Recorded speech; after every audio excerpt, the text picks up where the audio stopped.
Hey guys, J Games here again. This is gonna be what if Dragon had a bigger impact on Luffy. Now, one of the things that made me happen is basically, well, one thing basically is this time, Shanks will he still gets the Gum Gum Nami from the world government, but he gives Luffy the Gum Gum fruit as a gift because he sees Luffy as someone who could be similar to Roger. But he thinks this fruit may be something that would be good for Luffy. Like if you ever decide to eat it, here it's yours. So Luffy will be holding onto it, knowing what it does, but he can be very hesitant. Even the bandits don't want to open it, because even if it's like a chance that it's true, they will not go near it. Not go near it, but they'll go near it, they just won't eat it. They won't feed it to animals or anything. Even Ace and Sabo don't want to eat it, because even if it's true, they don't want to risk it. So yeah. But if I turn in the background, I'm watching CJ the champ. It's funny to me. But yeah, so Luffy just holds on to the Gomu Nami, because he thinks contemplating life about it. We're going to go to the day basically where Sabo would supposedly kill the Celestial Dragon. So Dragon, our boy, would be watching this. Watching from a distance as he had heard about Sabo being like, I hate being noble, I hate nobles in general, I hate everything. Because he'd recognized Sabo from being with Luffy and Ace. And it was like a few months after Shanks left. I just didn't get that. Sorry for the horrible transition. But basically, Celestial Dragon about to kill Sabo, or supposedly kill Sabo. No matter what, Sabo wouldn't die. But when he shoots at the ship, Dragon would jump in immediately, not wanting Kid to die, because he knows where the bullet is heading. It'd kill Sabo. Because this one, if Sabo was hit, he'd die. So Dragon jumps in using his not wind fruit, using his just pure strength, I guess. As he jumps in, he would dash right into the flames, not even saw him jump in. And Dragon had grabbed Sabo. The impact made Sabo hit his head on the mast of the ship. It wasn't a big mast, but Sabo's still pretty small, so give him a concussion. And that concussion gave him amnesia, leaving Sabo losing memory. And Sabo still gets the cool scar on his face. Dragon looked into the crowd hoping no one saw him, but one person saw him, one of the bandits. Pretty sure this guy's name was Mangra, or Dagra. I'm gonna check real quick. Okay, so Dagra, that was his name. The short bandit. Then Mangra's the big guy, like the rooster thing on his head. Like, it looks like one of the things roosters have on their chin. Like, if that's what his hair looks like. But yeah. So basically we have Dogger, who actually saw Dragon jump into the flames and pick up Sabo, then jump right out of it. Dogger had ran into the woods, and the bandits asked where he was, and he says, a celestial dragon shot at Sabo. Well, Frozen says, some random guy in a hood saved him. They're a little confused, like, what the hell really tells? No one saves a kid from a celestial dragon. No one common sense does that. I think they're thinking, saying, Garp would do that. No, he would do that. Okay, Ace and Luffy were crying, but then he was like, maybe Garp did it? But then the doors kicked open, saying, how the hell did you let this kid get that far to sea? But also letting them get stuck with nobles. They didn't look at the man, and that's when Dr. will yell, that's the guy, that's the guy, that's the guy. And Dragon says, oh shit, this looks right at Luffy. Dragon immediately begins turning around with Sabo in his arms, but Luffy and Ace both tackle Dragon, holding him down, saying, give us our brother. I won't care if you save him, give him to us. Eventually, Garp would happen to be going to it for a monthly visit, when he sees Dragon being held down by Luffy and Ace, holding Sabo, with a pretty big burn mark that's still bleeding. So as soon as Dragon gets those two off of him, suddenly his face is punched right into the ground, as everyone looks at Garp. Garp says, now what made you feel like it should be the time to come visit your son, after 7 years? And that's when Luffy says, huh? 7 years? Even though I was thinking, saying, Ace's dad is Roger, Sabo's dad is a noble. And then said Manga and Dogger saying, is this your dad? Everyone says, Luffy, you idiot. And that's when Ace says, that's your dad. Luffy then immediately froze, saying, huh? I have a dad? Isn't my dad Garp? And Garp says, no, I'm your grandpa or granddad. This is your dad, this is my son. He holds up Dragon, whose face is bleeding pretty badly. Now, as soon as Dragon does regain consciousness, he does try to leave immediately with Sabo, because he likes Sabo's ideals. But Garp did threaten Dragon's life, saying, if you do leave with that boy, I will kill you with no hesitation. No hesitation at all. Whether I was for my son or the father of my grandson. I will kill you with no hesitation. Dragon's actually kind of nervous now, because he has to fight Garp. This Luffy begins thinking, saying, because he was convinced by Ace Sabo to basically, try to convince your dad to bond with you. Because Sabo's like, I don't have a bond with my parents, but I have a bond with the bandits and you. and Garp. Well, Luffy, I tried to have a bond with my parents and it didn't work. And Luffy, you never tried to bond with your parents? Well, Ace got to bond with his mother for a few seconds before she died. And Ace, frankly, doesn't live like his parents, so he has an excuse. Well, he doesn't like his dad, and his mom's dead, so he has an excuse. But he has a Garp. Oh, you, Luffy, you have a living parent that isn't complete utter trash, as we know. So you need to try and bond with him as much as you can. Then if he gives the same reaction as my parents, or you just don't like him, like how Ace is with Roger, then you can have an excuse to not try to bond with him. Luffy agrees, and actually asks Dragon, hey, well, I gave you this, I offer you something if you can stay with me for a long time. Dragon says he'll stay for an undetermined amount of time, depending on what Luffy will give him, thinking it's just going to be some utter trash. Even Garp thinks so. Then Garp remembers, Luffy said he had a weird fruit with him. Garp doesn't know where Luffy put it, but Luffy said he had one. That's when Garp says, mumbles to himself, he's going to give Dragon a double fruit.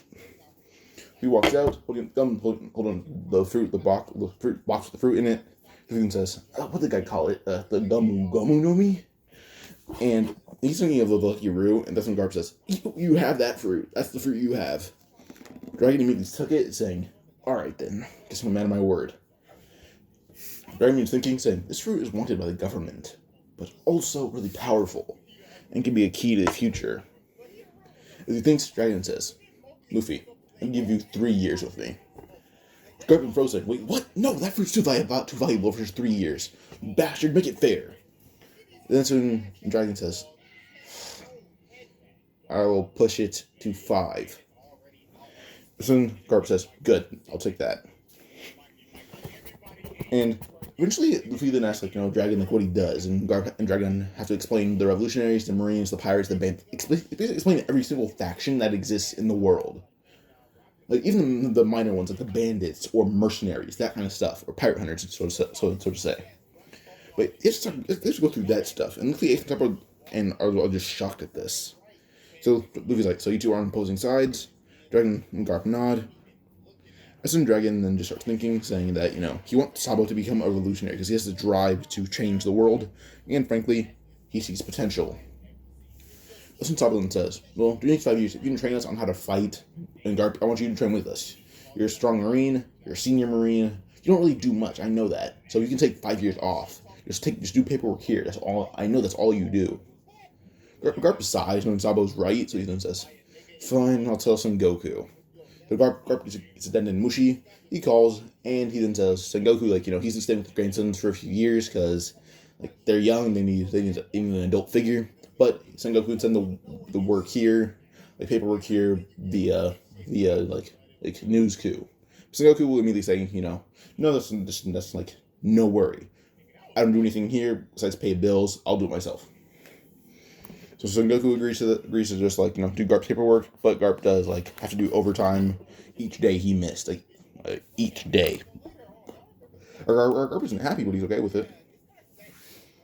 And then we go over to Dragon, who actually already had a Den and Mushi with him, and he had some revolutionaries nearby, so he called them hey, we staying here for this amount of time. And then that's when Ivan immediately says, me and Inazuma are nearby anyway, I want to stop by. But, Dragon got a surprise after 3 weeks. Some mysterious ships came and left, leaving a few people there. Hack, just like Koala came earlier, so Hack, Koala, Ivan, Inazuma, Lindbergh, Morley, Bello Betty, and find all other Revolutionary members. Wait, no, just Bello Betty, Lindbergh, Morley, Karasu, Ivan, Inazuma, Hack, and Koala. All those guys came here. And they're Dragon's a little confused, why are all of you here? You're gonna get us caught. So that's when Ivan says, no, we set up some random merchants to take our ships. So even if we need more, we can just rob another merchant ship or pay them. So yeah, Dragon's yeah, you have a point, so it doesn't matter.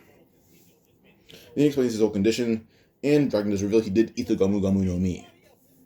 But Garp has to just basically not have the urge to defeat Dragon and turn him in, because that fruit is wanted by the government.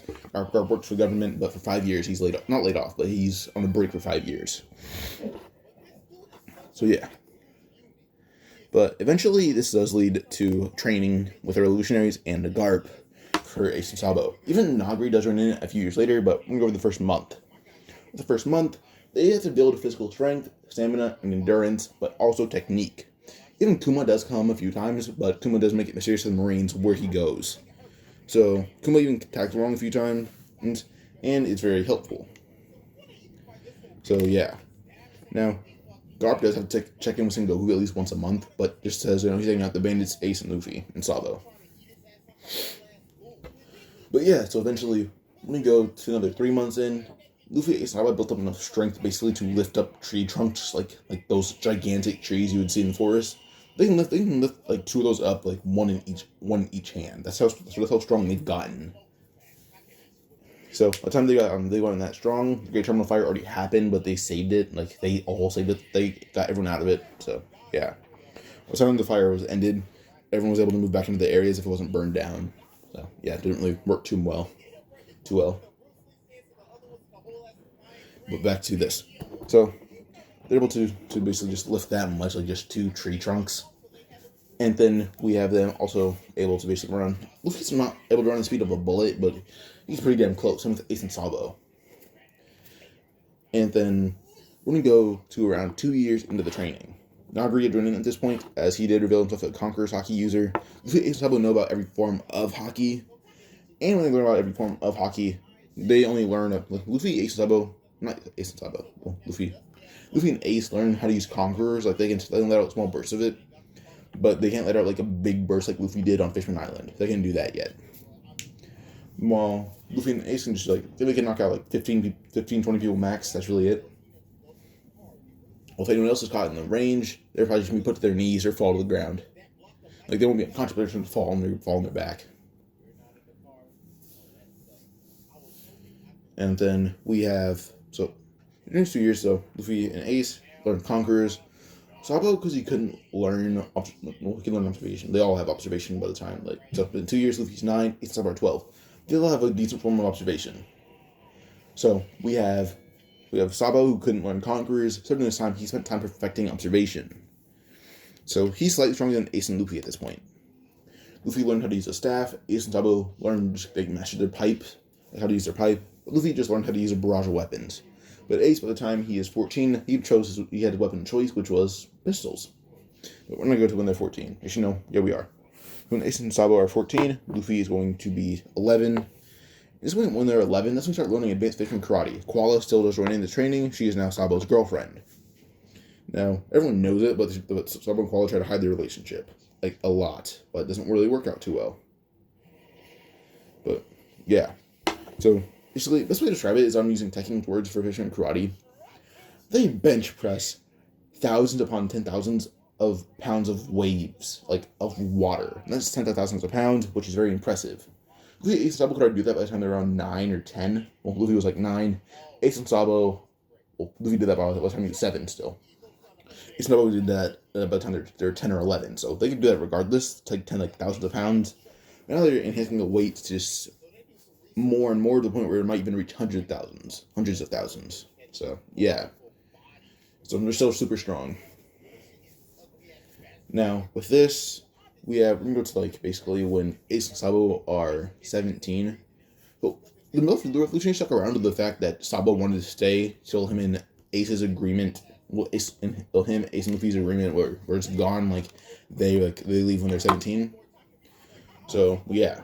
And they also learned Newcomer Kenpo, but Luffy also learned a barrage of martial arts along with Ace and Sabo.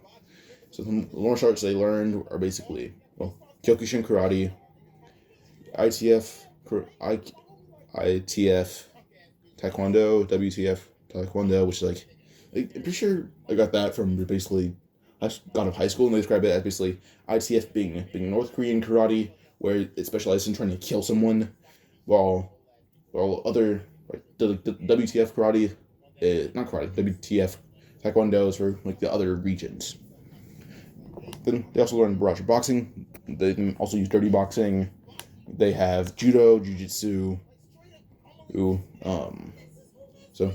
karate, judo, jiu-jitsu, taekwondo, kung fu, and they do combine all those martial arts. I'm pretty sure Batman even has his own martial art after learning all of those to combine it into Casey or something, or Kessie, I don't know, but Basically, the Batman fighting style is what they have learned in total.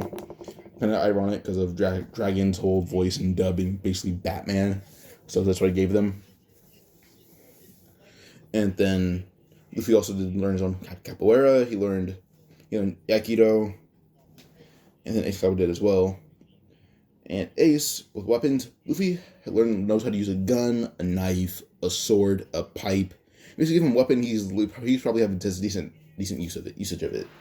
Same with Ace and Sabo. Sabo sticks to pipes and swords. Ace sticks to guns and knives. So yeah. Now we're gonna go to when Luffy is 17. But I actually want to talk about what happened to Ace and Sabo during those 3 years for Luffy to turn 17.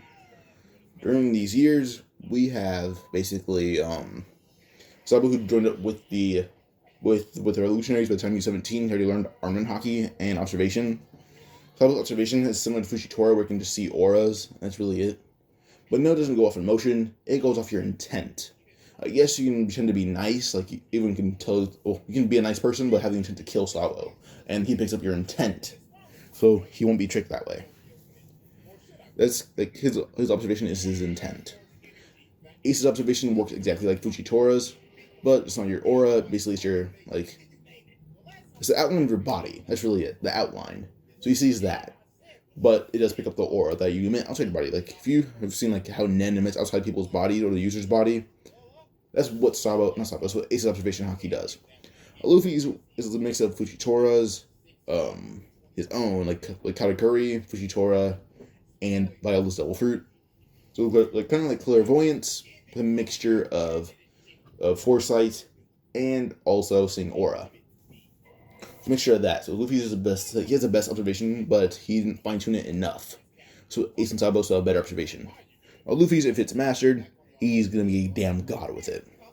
Luffy doesn't have armament Haki yet, but he did spend time perfecting Conquerors, which led to him basically being able to knock out around 800 people in total with observation. Observation with Conquerors, my bad. Ace can do on the same level of people. Now, I'm gonna fast forward to Luffy basically leaving. Luffy leaves, he looks like what you see on the right picture, but just minus the injuries. And the blue shirt happens to be red. So yeah, Luffy and Dragon actually get along really well. Like, Dragon was able to come out and have his true personality. Plus with Lindbergh, Luffy and Sabo are also a lot more inventive. Plus, they had to spend time patching each other's wounds, so they learned how to do that. And then, Ivan, and Inazuma, and Morley kind of had Luffy and Sabo's urges come out as ORNY with the H at the end. That's kind of what they had those urges. Like basically what they did is because it was like this made Ivan realize they're so stiff that they don't have an interest in anything. Like the only thing they have interest in is fighting and learning. Which only thing bad about that is fighting. So with that, Ivan stuck his needles right into Ace, Sabo, and Luffy, and basically just enhanced their emotions to the point where yes, they do have a quote unquote drive. And then Dragon was also a pretty stiff guy, so was Garp, but Garp does have an interest, just doesn't really care about them. So yeah, so Dragon, Luffy, Ace, and Sabo had to get their urges brought out. But Dragon, like Garp, doesn't really have an interest in it, but does have the drive.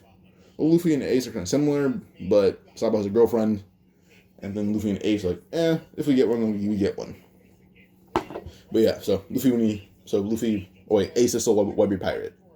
The fight with Jinbei lasted 1 day, because he outmatched Jinbei's fishing karate, and Master Deuce is the one with the Marinoi. But yeah, so then when he fought Jinbei, Ace's fishing karate heavily outmatched him. They spent day and night doing it for 13 hours a day, training. The only reason they didn't do it for 24 hours a day is because they had to eat, sleep, all that stuff. I do guarantee Jinbei did a lot more, but still, Luffy and Ace were already really strong as kids, and then we have Ace bench pressing thousands of pounds of waves, probably going up to hundreds of thousands of pounds. So him and Jinbei are almost rivals in a sense. So Jinbei had to submit at the end because Ace just had more stamina. So yeah, so Ace had to wait a few days for Whitebeard Pirates to arrive, which allowed him to recover his energy. He'd beaten Marco. He beat every captain except for Whitebeard. That's really it. So yeah, The reason he beat Marco is because he was able to surprise Marco with Conquerors, and then he actually just shoved an arm and Haki infused fist through Marco's bird, and it punched Marco to the ground, and they proceeded to punch him in the face using arm and Haki fist. So, by the time he's done, Marco's unconscious. Well, all that's left is Whitebeard, and Whitebeard had a fight, but it left to Ace being quite punched to like miles away. Sabo was just playing out like flat out revolutionary, and he's still the chief of staff. Well, Luffy, the way he doesn't have a crew is trying to be similar to the revolutionary setup. Like, he doesn't have his assistant or his... He says, like, he has his own personal assistant, plus he's like a mixture of Whitebeard and the revolutionary status. That's how I'm going to say it. But yeah, off that topic. So, back to this. Now, we have basically Luffy. When he leaves, he doesn't meet Alvida's crew still. When he meets them, they think he's just some random kid sailing around. Luffy has inaugurated ship. And Ace was going to build his own ship. It wasn't too good, but it was a ship nonetheless. And they had learned how to just basically sail. Like, any role they need on a ship, they learned how to do. The only thing they cannot do is play music. That is literally it. They know how to navigate really well. They're pretty good helmsmen. Well, I assume like Hack could be a good helmsman. So yeah, but yeah, just every role you need on ship, they know. But yeah, so Luffy meets up with the Alvida crew. When he meets them, some men jump on the ship trying to attack him. But what that leads to is just them being dropped in the water with multiple fist imprints on their body. Now, Luffy's just like legit holding one leg up while with his arm in a boxing stance. Like, come on, I'm gonna do this on one leg. It should be pretty easy for you. So eventually, Alvida sends her whole crew out. Luffy usually standing on one leg, forcing to beat up the rest of Alvida's crew. He's still standing on that one leg. Not on the one that leg, on the toes of that leg. / foot, but yeah. Eventually he's done, and it's left with Alvida. So she jumps down to basically kill, or not kill, but hit Luffy with the intent to kill, which leads to her being palm struck, sending her flying all the way to where she finds the slip fruit. So yeah, Luffy does still sends Koby, but feels no intent to fight. And yeah, so when we him and Koby talk, Luffy still calls Koby a coward and everything, but allows him to come with him. Now, Koby does talk about his dreams to become a revolutionary, but not revolutionary, to become a marine. I don't know why I said that. I'm sorry. He talks about like Koby talks about his dreams to become a marine. Well, what Luffy does say is like, yes, the marines have a very good purpose, but they're no better than pirates or revolutionaries. Koby's a little shocked, saying, "How can you say that? That's wrong. They're different. They're better." Luffy explains that, well, pirates and marines and revolutionaries, they all suck in their own way. Revolutionaries are doing the opposite, but also the same thing of the world government and marines. But the only thing is, they're trying to destroy rules and enforce their own in a sense. While we have the marines who are just enforcing rules to the extreme in Luffy's eyes. While we have pirates who are causing the rules to be made. Yes, other factions are making those rules happen. So, Luffy's like, in their own way, they're causing destruction in the world. Luffy says, like, by the time he's done with his journey, or by the time Luffy's a senior, his dream is to basically have the Marines gone, the Revolutionaries gone, pirates gone. Just a free world with nothing around. That's his dream. Free world, nothing around except for civilians. That's it. So yeah. Now, Luffy with that talk he gave Koby was immediately like, he's right, he is correct, and I want to serve this man with my life. Because what he heard from Luffy is something that only a true captain, fighter, or leader would say. And Luffy did get a bit of leadership advice from like Dragon. So when it comes to it with large crowds, Luffy will be the best leader possible. Best. So yeah, now Luffy goes a showdown against Koby, and Luffy already heard about Zoro being there. So Koby just gave him like, oh yeah, Koby confirmed it that he's there. So they get there. Luffy talks to some residents, and hears about Helmeppo and Morgan and Zoro. So when Helmeppo walks in, Luffy then says, "Hey Koby, you want to don't put on a show?" Luffy had nodded, saying, "Follow your lead, Captain." Luffy had just really punched one of Helmeppo's guards in the face, passing Koby a pistol, and Koby actually just obeying Luffy to the extreme, no matter what, because of Luffy's words. So that's so inspirational. Luffy just told Koby that, fire the gun in the air, and everyone in the cafe knows what's going on, so they're playing along. The Marines just don't. slow helmet. So Koby fires a gun in the air, saying, "Me and Luffy are holding this. Me and my captain are holding this place hostage until you give us Pirate Hunter Zoro." Eventually, some Marines walk outside to the threatening firing squad. As some members of the cafe don't walk out, they're saying, "We're too scared. We're too scared. They have rifles. They have knives. They have guns." So they're a little too scared. So there's really some Morgan rushing in because he's like, "Oh, you guys are useless." So he rushes in. And when he rushes in, suddenly he feels a fist right in his chest. Luffy says, "So you really rush in here like that? I heard you coming down the stairs, and we're almost a mile away. Jeez, you're either fat or you're just too big." But Luffy had punched Morgan right in the chest, punched Morgan right in the ribs, caving his chest in, so it knocked out Morgan, almost killed him. Well, we go to Hampo, who's panicking and almost passing out from fear. Well, Koby just aims a gun at his leg and shoots him right in the leg. And Koby did get a lot of confidence from Luffy. Luffy said to Koby might have never had his life changed that fast. That fast. So it's just Luffy's outlook on the world is so simple, yet complicated. But also inspirational, so it gave Koby his own sense of confidence and way to live. But yeah, so Koby's like, "Alright, Captain, should we go get Zoro?" And one of the Marines immediately runs out with Zoro in handcuffs, saying, "Here, take him, we don't want him, just free the captives." Well, Morgan's unconscious, and Luffy looks at the Marines, saying, "I can tell that none of you are bad guys. Literally, all you could have done is hand me Morgan. This would have happened with none of you being hurt, and Humble probably still being shot in the leg. But all I ask is that you put Morgan in a cell, and, well, first, before we put him in a cell, he stops on Morgan's axe hand in his jaw, making his jaw have a giant dent, and the axe being shattered." So, yeah. So by the time, Luffy had made sure Morgan can't escape, he told them to put Morgan in a cell, and he'll be taking Zoro. So they bring out Zoro's swords as well as they put Morgan in a cell. Zoro will question who Luffy is, and Koby will introduce Luffy as the man who will free the world. Luffy says, "You can also just call me the Pirate King. That's really it. But yeah, the man who will free the world is a good word, good name for me." Zoro just thinks Luffy's full of crap. But what he heard about what Luffy doing to Morgan, those can't simply be rumors because Morgan's not around. In fact, he's in the cell. Zoro only has a choice but to assume Luffy is as strong as him, maybe even stronger. Which Luffy, for a fact, is 100 times stronger than Zoro at this point. If Zoro were to fight Luffy, it would end in seconds. Which will happen, because Zoro will challenge Luffy to a fight, which leads to Zoro being punched right in the temple, because Luffy had dodged his onigiri. Then Zoro got punched in the temple, passing out. And we're going to fast forward around one day. They're sailing away, and as they're sailing away, Zoro would wake up with, basically just, leaning against the mast with a bandage around his head. Zoro, what happens, Koby says, "You tried to tackle Luffy and you got knocked out." Zoro asks how long he was out, a few hours, a few minutes. And Koby says, "Nope, for around 25 hours. Zoro's amazed that Luffy's strength and impact put him out for that long.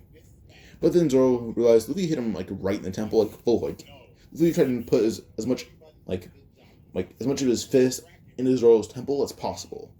As one of the ways Luffy fights is, yes, he does use martial arts, but his own version of martial arts is basically, it's not even a fighting style, it's literally just hit where it hurts the most.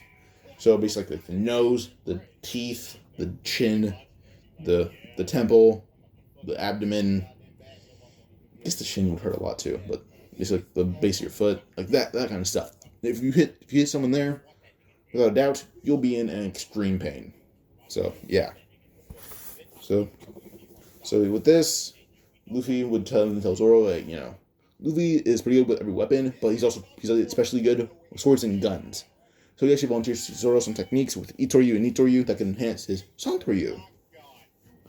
Well, Zoro agrees to that, and you don't see what Luffy's talking about, so Luffy will grab two swords, and begin teaching Zoro some techniques of Nitoryu. So he begins teaching Zoro some techniques, even with Itoryu, and eventually they get to start village in Orange Town first. Because let's say that, Nami saved herself, because I have a plan for Luffy, Zoro, and Koby so far. But yeah. So by the time that they have these techniques, by the time Luffy taught Zoro these techniques, Zoro had gotten really strong with his Santoryu. He didn't know it yet, but he did. Luffy even forbids Zoro from drinking. Like if Zoro try to use Sanji, he's not allowed to drink for days. So not like drink water. Like Zoro is not allowed to drink sake, any form of alcohol at all. Even if it's like 0.1% alcohol, Zoro cannot have a sip of it. So that's like Luffy's condition on Zoro. Until Zoro is strong enough, until Zoro is as strong as Luffy wants, Zoro cannot have alcohol in his body. Then Luffy even has Koby train with him a few times to the point where Koby's even like he's better than an average user with Itori. That's how much he trained in those 2 days. Him with Zoro. But yeah, they get to the village, and you start to realize, they were training, especially Koby. So Koby climbed up to the top of the mast, like where the flag is, and Koby finally found like the most part where the most support me doing pull-ups on it. Because he had given himself an adrenaline rush with a mixture of just like survival, adrenaline, and just pure strength. That's like what he's doing. And if you guys remember what Buggy does, like he enhances his endorphins or just makes them more. That's kind of what Luffy had taught Koby to do, same with Zoro. But yeah, Luffy will go off the boat, and he's just kind of just wearing a tank top and shorts and sandals. And the straw hat, of course.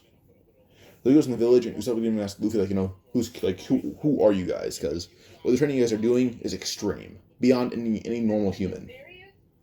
Luffy just explains that, he's just training really hard with his friends, and yes, it is extreme, but they want to be strongest in the world. This requires extreme training. Yes, they will do, like, Zoro and Koby still have their own goals. Koby doesn't really have his own goal anymore. His goal is to help Luffy become the king of the pirates and the freest man in the world. Plus, well, basically, like, the man who frees the world. Luffy has had this goal since he basically Dragon explained what the Revolutionaries do. Luffy had the outlook, like the Marines do this, the pirates do that. You guys are enforcing each other to do your jobs, which, yes, is good in a sense, but the way you're going about it sucks. Like, yes, it requires some force, but you guys have destroyed countries, villages, islands, even. Just with these actions, you guys are destroying it. Like, you're destroying the world you want to protect and save. But yeah, so Luffy had that dream since he was a little kid. But now we have we go to what was it? I'm gonna say we have we're gonna go from Kuro would attack because it's been 2-3 days. So by the time Kuro would attack, it lines up perfectly. The only thing that didn't happen is Nami being there. Nami would actually, in fact, be on her way to Village, be on her way to Arlong Park. But yeah, so by the time Kuro's crew arrives, Zoro had actually gotten really the way Zoro had trained at some level of I would say in 2 days he did grow insanely strong, but he's beyond Alabasta Zoro, but not quite like Enies Lobby Zoro. So he's beyond Alabasta, but I'd say the Skypiea Zoro would be good. So yeah, now we go to the fight. So Zoro had gone up the boat, and Luffy just said, for this once, he will let Zoro use Santoryu this one time in a fight. And if Luffy likes his results, he'll allow Zoro to go back to drinking, but still has to do the same thing.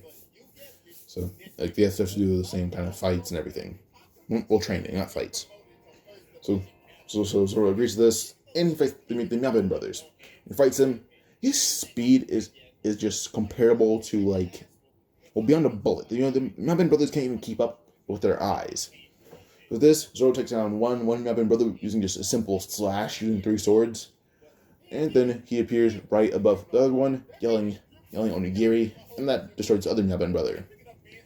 Sorry for my words are weird or just taking a while for me to process. I'm tired at this moment, so yeah, but I'm still trying to do good. So an Onigiri takes down one Mihawk brother, the other one the other one just taken down by a simple attack. And then we have basically Usopp versus other members of the crew. Luffy just actually said that him and Zoro will take care of the crew. Usopp has to take care of Django. So yeah, Usopp will go handle Django. We're going to that. The 3 kids that Usopp usually hangs around with, they're able to trip up Django, almost just knock him on his butt Released Usopp on top of Django, punching him in the face until he was unconscious. And for the first time, Usopp had experienced the rush he gets from fighting. It wasn't good for him, but it felt like he knew it wasn't good, but it felt good. So yeah. While you have Luffy kicking the crap out of anyone in his way, he even gets to Kuro, as Kuro would try to use his own version of Zoro. Luffy he knows the Rokushiki. He learned them from Garp. Same with Ace and Sabo. The moment Kuro being trying to use his own version of Zoro, Luffy been doing it perfectly. He's been using Zoro perfectly, saying that this is Kuro's version of Zoro makes him hate using it. And Kuro does eventually just meet Luffy at one point, but Kuro's like, I got you. But due to Kuro not being able to see when he uses Zoro, his back is to Luffy, which leads to him being punched right in the neck, full force, his neck being broken, and Kuro being paralyzed with that punch, which is Luffy's intent, because Kuro's heart was causing too much harm. Too much harm. I almost said parm. But yeah, Kuro caused too much harm to this village. Well, we're never going to know what he did. It's going to cause a lot of harm mentally, because they trusted him more than Usopp, which does say something. So yeah, now Kuro's defeated, paralyzed, and everything. So Luffy just ties up Kuro. Somehow, the rest of the crew is defeated. Django is unconscious, with Usopp's fist covered in blood. And Usopp arrives holding Django, saying that, I did my job, you guys do yours, and yeah. Pause real quick. Okay, so Kuro's head up somehow, the Mavin brothers are defeated. Usopp feels like, you guys do good. I did my job, you guys do yours. Luffy will point out the knockout crew, along with a unconscious Kuro who's tied up, and the two Mavin brothers. Zoro doesn't even have a single scratch or scrape or bruise or piece of dirt on him. Zoro's like, I moved fast. Luffy didn't make Zoro use wooden swords or anything. Hey, Zoro used thousands of pounds of weight. No, Zoro's not learning fishing karate currently, but Zoro is, like I said, currently he's going to be learning it, but yeah. So Zoro just basically had to lift weights that are thousands of pounds. I have to pause one more time, sorry. But basically, Zoro had learned just to how much weight he can lift. And then we had Koby, who just learned just basic combat. As Luffy did not allow he didn't allow Koby to participate in the fight because Koby cannot fight. Yes, Koby did get really strong over 2 days, but still, Koby still needs to grow. But yeah, so before they leave, Usopp does actually ask to go with the Straw Hats. Luffy then says, I was going to ask you anyway, but I was going to ask you anyway, I just needed to pack up my ship first. I did not say the other word.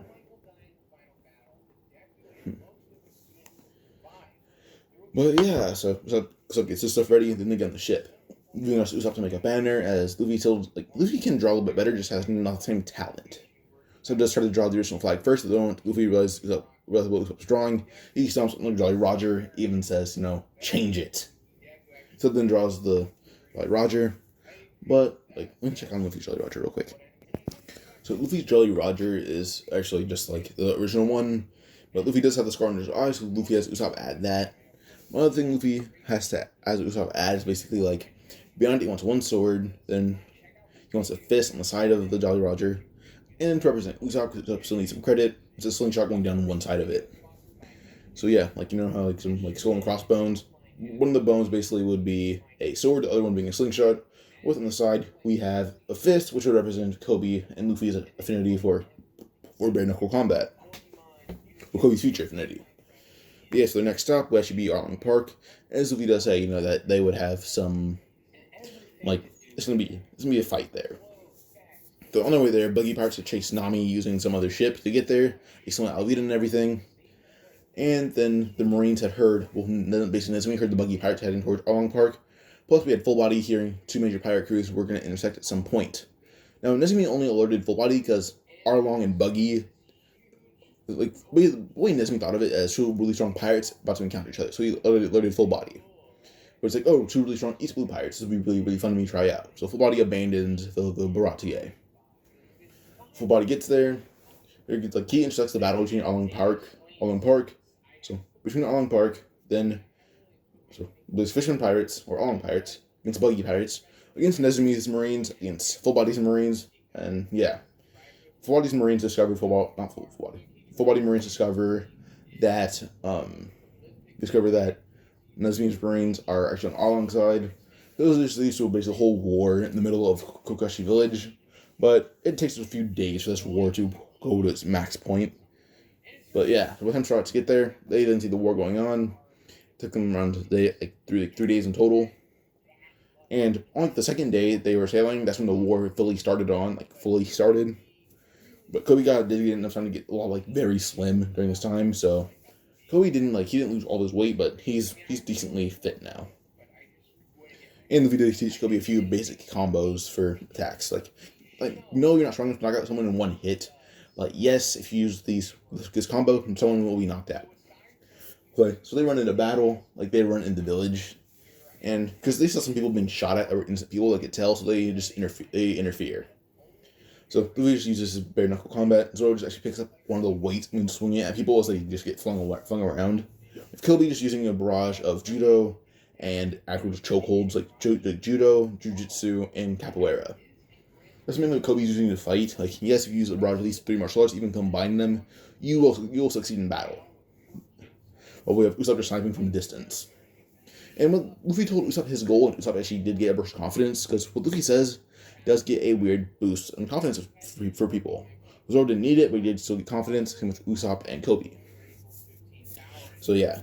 So Usopp and Koby, he got stronger mentally, and I guess a little physically, but yeah. So by the time the Marines that are in the village are defeated, plus some fisherman pirates, Zoro had defeated Hachi, but Hachi even used swords, and Zoro says, you're not worthy of my swords, as he just punches through Hachi's blades and Hachi's chest, knocking him out. So yeah, Zoro's strong enough to punch through solid steel and shatter it. And we're gonna go to basically with Nezumi, Full Body, Buggy, and Arlong. Buggy has had Arlong in the side 3 times. Nezumi had Full Body through the stomach once. And then we had Full Body basically punch Nezumi right in the face, breaking his jaw and his nose. So they're all heavily injured in some way, with Full Body bleeding through his stomach, Arlong bleeding in his side. Buggy got bit by Arlong pretty hard, so Buggy's bleeding too. And then we have Nezumi, who he's bleeding heavily from his mouth and nose to the point where it won't stop flowing out. But we're gonna go to Kabaji, who's being beaten up by Karubi, and then Moji is being abused by Chu. Even Richie was thrown into the water, and then we have Moji being pounded into the ground. But yeah, so some Buggy pirates, some Marines, some Arlong pirates are kind of running out, these guys are killing me, these guys are killing us. And then they see Zoro just jump down, holding Hachi with a giant weight into their hand. And Koby will immediately try to rush to save Hachi, which will just lead to Luffy saying, I can tell you're a fisherman karate user, so am I, and I'm a master. So I want to see how our power scales. Now, Fishman froze hearing that Luffy was a human who mastered Fishman karate. Luffy even explains that he does know some Fishman jujitsu as well. So they're pretty interested in Luffy. Now, pause real quick, sorry. Okay, so basically, Koby's interested in fighting Luffy. So Koby then jumps in the water, so he will jump after him. Koby and Luffy begin fighting using just regular hand-to-hand combat. Till Luffy then yells he would yell, Fishman karate, deep sea buster bladder. Well, bladder buster, so deep sea bladder buster. Luffy basically did as because he isn't a fisherman, so he can't dart through the water as fast. He would basically use he would use Geppo underwater, kicking himself right towards Koby, and a very, very strong sidekick to his ribs, but also use the ocean wave currents against Koby, which will add 1,000 pounds of force, which does make Koby end up letting out some things from one end and vomits from the other end. So, yeah. He had basically defeated Koby like that. And then we had Chu jump in the water, which just led to 100 brick fists to the jaw, breaking his jaw and cracking his skull pretty badly. Luffy just comes out of the water, and as Full Body does do meet Luffy, saying, I can tell you're probably a pirate, or at least an ally. So we're going to beat you up, or try to kill you. This leads to Full Body being kicked right in the side of the head by Koby, and then we have Usopp just elbowing Nezumi in the temple, knocking him out. And Koby just capoeira and hit Full Body right in the head. His Full Body's already tired and wounded, so it knocked him out immediately. And same with Nezumi, So they're both defeated. And then we have Arlong versus Buggy. So Buggy's arms are providing trouble for Arlong, which led to Arlong being stabbed a number of times. However, Arlong will just die of blood loss in the middle of a fight. Buggy's just on the ground panting, covered in his own blood from being punched and kicked and stomped on so many times, even bitten. Arlong was holding his giant sword, but it wouldn't cut Buggy. We have Alvida, who actually beat up a lot of fishermen because of her slip fruit. We should saw Koby and his skill and could determine if Koby did find somebody to hit her, or at least find somebody to learn how to land a hit, he'd kill her. Like it'd be a landslide of wind, not a wind of a wind. But yeah, Nami had saw this and had actually thanked Luffy instead of other crews and Marines. Now with this, everyone else leaves because they need time to recover, and Luffy even threatened them to leave. Like if you don't leave, I'm gonna kill you. Which they all leave, which leaves Luffy to actually just party with the rest of Kokugashi Village. Luffy then tries to party with Kokugashi Village, and Nami does eventually. She asks why Koby and Usopp follow Luffy, because she can tell they're innocent while Luffy's a pirate. They ask why, and Luffy's dream is just very, very honorable in a sense. So that's why they mainly follow Luffy, because he's honorable. But they talk about Luffy's goal, and Nami cannot help but be impressed that a pirate has this ambition. So she's like, Luffy's like a pirate, revolutionary, marine, and bandit at the same time. Like, he is everything you want in a being. Like a criminal, but also a fighter for justice. Best way to describe Luffy is a neo-marine. That's the best way to describe it. Like him and Zeph, him and Z would get along really well. So, yeah. Only thing is, Luffy wouldn't kill random pirates for no reason. While Marines might be different, but Luffy would kill random pirates for no reason. Not for no. Well, he'd kill random pirates for a reason. Like if there's if there's a pirate burning down a town for no reason, Luffy will grab a gun and shoot them right in the head. No hesitation. Luffy had learned that from Dragon and a lot of other revolutionaries. But yeah, so Nami does eventually ask to follow, to be one of the strats. Luffy agrees to this. And he actually asked her, what's your value to the crew? She described that she's a navigator and can make maps.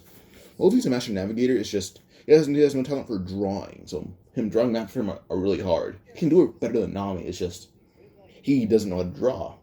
Well, actually he does, but he's not good at it either way. So Nami is just basically filling his spot.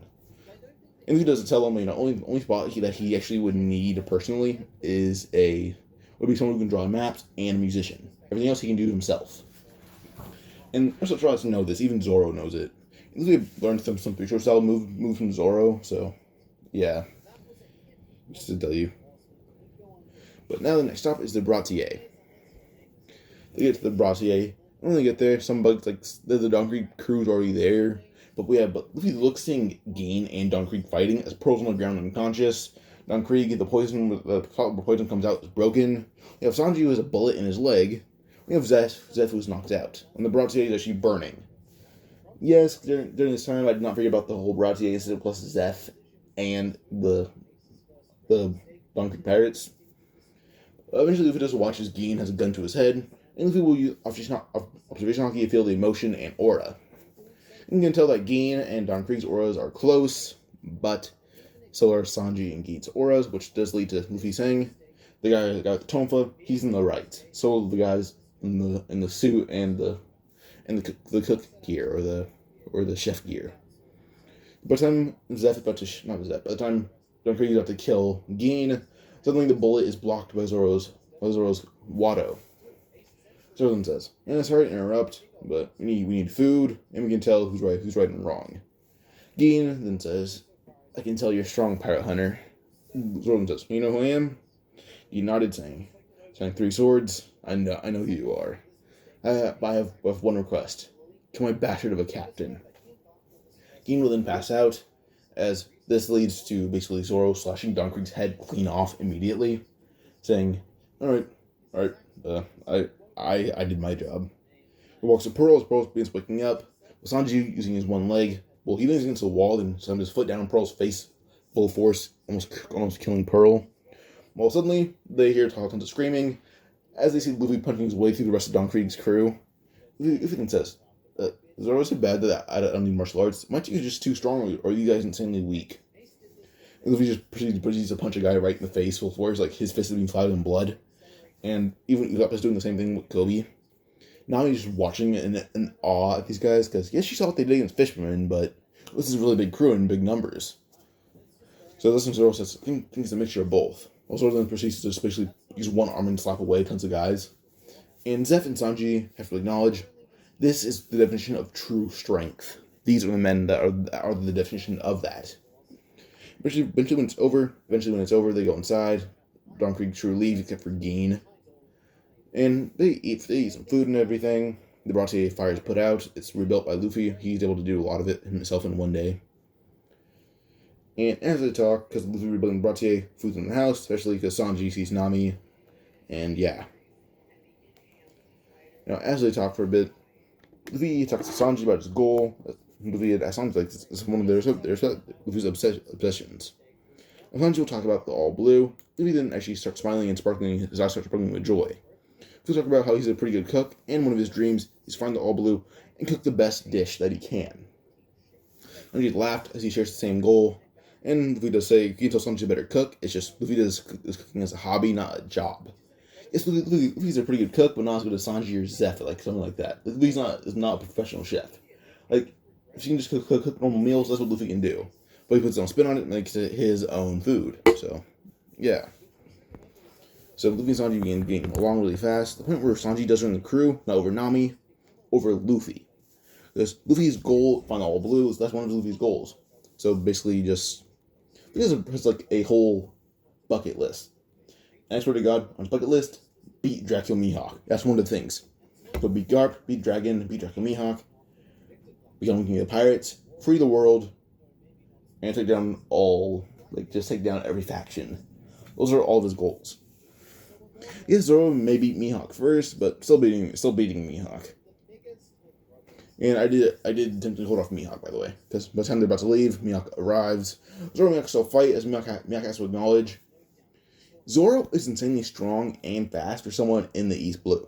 Like, his speed surpasses Luffy at times, but if Luffy was a basic race, he wasn't going after Luffy. It's just Zoro had learned to control his endorphins to the point where his speed surpasses Luffy a bit. So Mihawk had to acknowledge this, to the point where when he blocked Zoro's only Giri, he was pushed back a bit. Eventually, Mihawk does still slash at Zoro, but due to Zoro's endorphins, he does not fall to the ground, does not pass out, and his body starts out healing immediately. So his endorphins were able to accelerate everything else in his body, to the point where healing started immediately. But the bleeding just stopped, and that's really it. Like, Zoro bled for a second or two, and then, not for a second, for like a minute or two, and then the blood stopped. So, yeah. Blood stopped, and then Luffy actually challenged Dracula Mihawk himself. Luffy didn't actually just put up his fists, and he doesn't need a sword. It actually would just suppress Luffy a lot. Mihawk acknowledges this. Mihawk would acknowledge this, realizing, hey, you're the brat that Sensei would give the Straw Hat to. But Luffy and Mihawk just begin fighting, and Mihawk has to acknowledge, if I say Mihawk, I'm sorry. Mihawk has to acknowledge, Luffy's strength far surpasses anyone he's fought besides High Marines or Yonko. Eventually, Luffy will actually show his fist in Arm and Haki for one of the first times, as yes, he has it, but he doesn't use it that often because he's not good at it. He's spent his time perfecting his muscles and his intelligence. He's spent his time perfecting that stuff. While Haki, he can hold off. For one of the only times in his life, he will go his fist in Arm and Haki as he punches Mihawk's sword, also Mihawk's flying into the water. As soon as Mihawk would land, Luffy rushes at Mihawk again, tackling him, and picking up, almost landing him in the water again. But Mihawk's able to use the pocket knife on his necklace and stab Luffy right in the side. Now, Luffy and Mihawk proceed to keep fighting, as Mihawk even has to use his bare hands to block Luffy. I assume Mihawk is actually physically strong, so yeah. Okay, eventually does not match Luffy, and almost stabbed Luffy in the chest with Yoru. Mihawk acknowledges Luffy is one of the strongest opponents he's ever encountered. Luffy just smiles, saying, I can't die happy until I know I've beaten you. Or Zoro put you in your place. But yeah, so Sanji does eventually join them, they leave, and they get to Log Town, where I'm in this part. If you guys enjoyed, like, subscribe, comment for another part, comment if you want to, just suggest anything to me. If you do suggest something, put like the way you want the power system to go. Want to suggest something? Put the way the power system would go. Put the way the character would progress. Like at least give me something to go off of besides a character being mixed, the character or being mixed in the story. Just give me that at least. But yeah, if you guys enjoyed, like, subscribe, comment for another part. Goodbye.